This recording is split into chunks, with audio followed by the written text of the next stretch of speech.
Morning. આજે સવારે મારો એક્સિડન્ટ થતા રહી ગયો. વાંક મારો જ હતો. આગળ જતી હતી એક બસ અને હું મારી જ ધૂનમાં ગાડી ચલાવતો હતો. એક સ્પીડ બ્રેકર આવ્યું, બમ્પ આવ્યો, બસે બ્રેક મારી અને મારું ધ્યાન નહીં. છેલ્લી ઘડીએ મેં બ્રેક મારી અને બચી ગયો અથડાતા ટકરાતા. પણ જો અથડાઈ ગઈ હોત મારી ગાડી બસ સાથે તો હું શું કરત? આઈ વોઝ જસ્ટ થિંકિંગ કે મારું રિએક્શન શું હોત. બધું ડિપેન્ડ કરે છે કે બસ વાળાનું રિએક્શન શું હોત. જો એનો ડ્રાઈવર ગુસ્સાવાળો હોત તો મેં શું કર્યું હોત? જો એનો ડ્રાઈવર શાંત હોત તો મેં શું કર્યું હોત? આવા ટાઈમે આવેગ ઉપર કાબુ ના રહે ને તો વાતનું ઓતેસર થઈ જાય. તમે જુઓ, કઈ કેટલાય રોડ એક્સિડન્ટ્સમાં એક્સિડન્ટ થયા પછીનો જે ઝઘડો હોય છે એ વધારે ઘાતક હોય છે. અને આવેગ પર કાબુ ના રહે એને કારણે તો કેવું થતું હોય. અમેરિકામાં હમણાં થોડા ટાઈમ પહેલા એક શૂટ આઉટની ઘટના થઈ.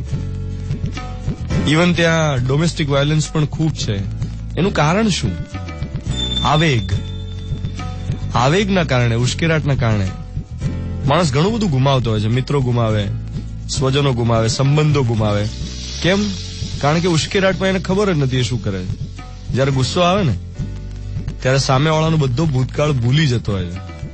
આસપાસ કોણ ઉભું છે, કોની સાથે કેવી રીતે વાત કરાય, કોની હાજરીમાં કેવી રીતે બોલાય, એ બધું ભૂલીને માણસ નાહક ગુસ્સો કરતો હોય છે. અને કદાચ પછી પસ્તાવો થાય કે મારે આવેશમાં આવીને આવું નહોતું કહેવા જેવું.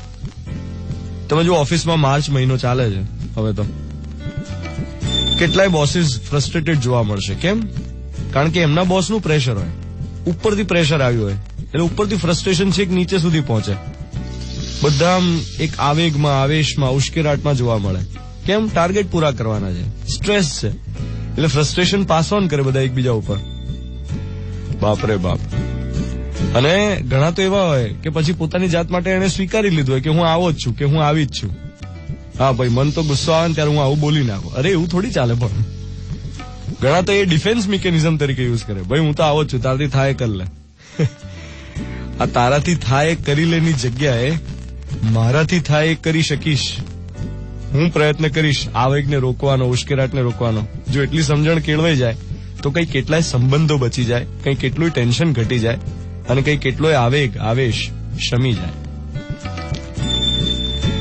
7:13 થઈ રહી છે. 7th માર્ચ 2018 બુધવારની સવાર મિર્ચી 98.3 પર હું છું ધ્વનિત તમારી સાથે. Good morning my dear.